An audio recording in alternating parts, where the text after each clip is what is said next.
The numbers are amazing. The average NFL game has over 100 plays, and in each play, about a dozen players collide at the line of scrimmage. The sum total of these collisions generates a staggering amount of energy, 32 million joules. That's over 7.5 million calories. Believe it or not, that's enough energy to launch a 160-pound projectile, like our lab rat, over 28 miles into the air.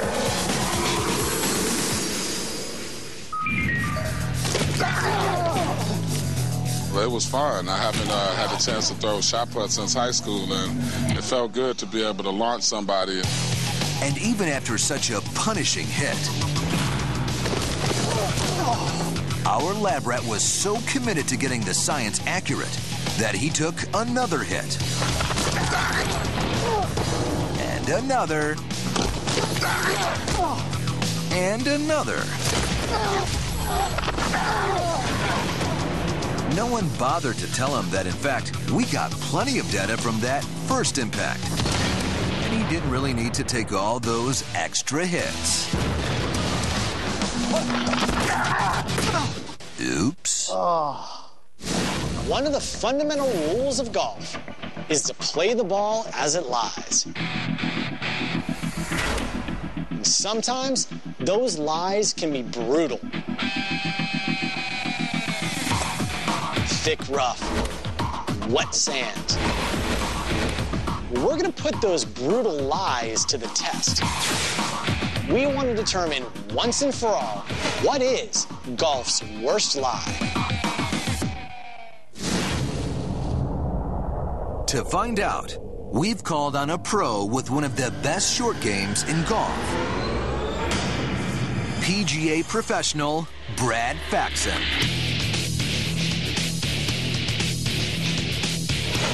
With 19 wins worldwide, including 8 on the PGA Tour, Faxon's been one of the game's best for over 15 years.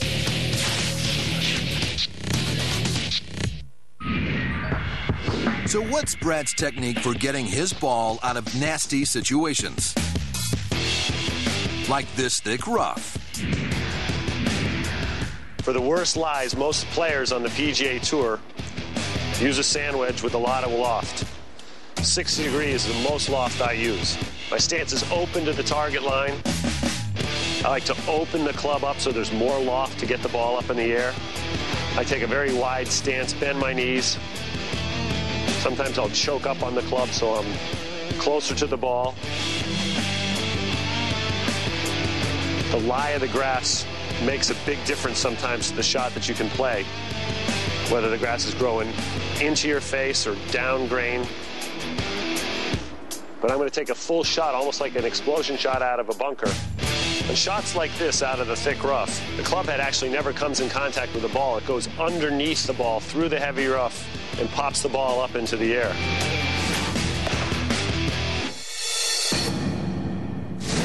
Our Phantom high-speed camera confirms that his club never comes in contact with the ball. It simply pushes the grass, which in turn sends the ball up in the air.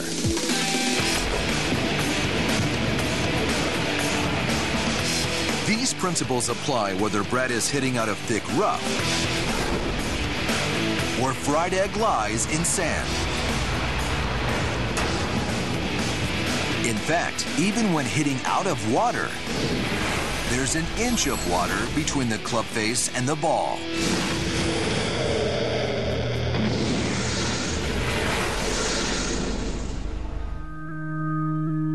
I don't know if I know stuff that nobody else knows, but as a kid, I grew up in Rhode Island. I grew up on a course that had really small greens, and when I was a little kid, I had to get the ball up and down. I wasn't strong enough, or I didn't hit it long enough to get it on the greens in regulation. So I learned how to get it up and down out of all kinds of lousy lies. We've practiced so many shots at so many lies. It's almost like there's nothing you haven't seen before. Right. But I still love it. I think it's fun to get in here and try and invent something. You know, a lot of people would be surprised to know that when you hit a shot out of, you know, a kind of a cruddy lie like this, that the club never even touches the ball. It just goes right underneath it, kind of like a bunker shot.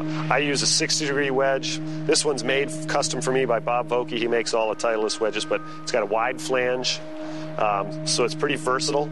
It's got bounce on it, which is the angle from the leading edge to the back edge. That helps you get it out of all kinds of lies. When you go out to practice, do you find the worst spot possible? We go for the worst stuff. We try and recreate anything. You can't find a lie that I haven't seen.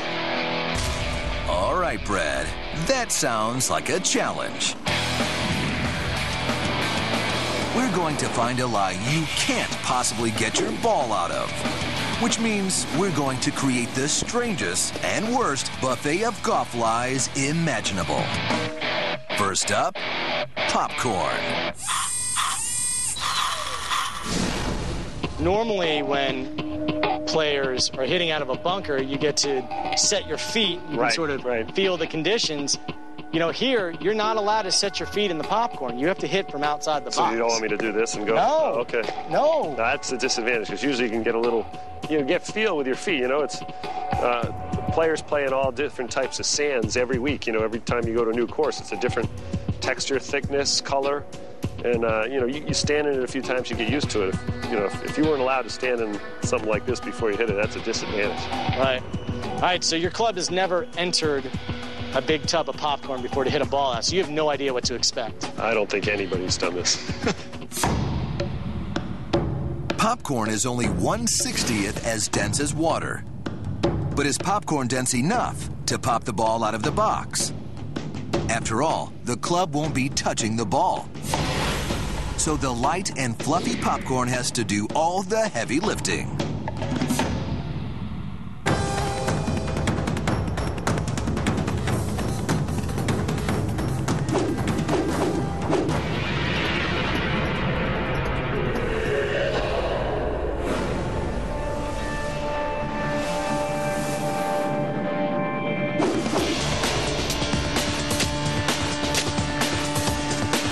Yes. Get up there. Come on. Not bad. Look at that. The ball hasn't moved, and look how far ahead the club head is. That is awesome. That one's going straight up. So the popcorn was no match for Brad's short game. What if we put his ball in a denser material? Something denser than even thick rough and water. That looks like Jell-O. It's Jell-O. Depending on its temperature, Jell-O falls somewhere between a liquid and a solid. That's disgusting. Yeah. The ball is already set in Jell-O. In the Jell-O. That's nasty. Oh, so this is like you hit the ball in someone's kitchen while they are cooking Jell-O. The ball lands right in the Jell-O without them noticing. They put it in the fridge. It freezes. Then they pull it out. They put it back down on the grass, and lo and behold, it's still in play. It's thick. I want you to get this out. We got to see if you can get this out of the box. Yeah, and you got some thick stuff behind it, too. This is what makes it tough, is that it's just not a clean shot through Jell-O. You got to hit through the back of the I don't know how thick Jell-O is. Can I stick my club in? You're not allowed to test it. Ah!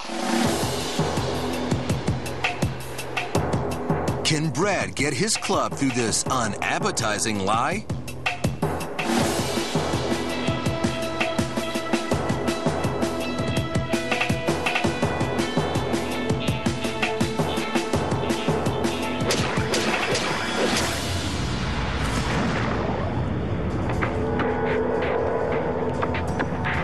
Brad can get a club on it, but just barely. The muck is so dense that the chunk of Jell-O he hacks out still clings to the ball.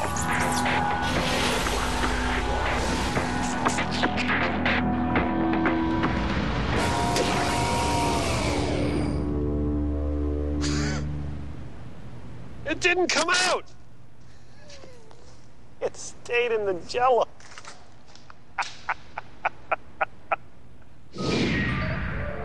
So far, our PGA Pro has been able to get out of everything we've put on his plate.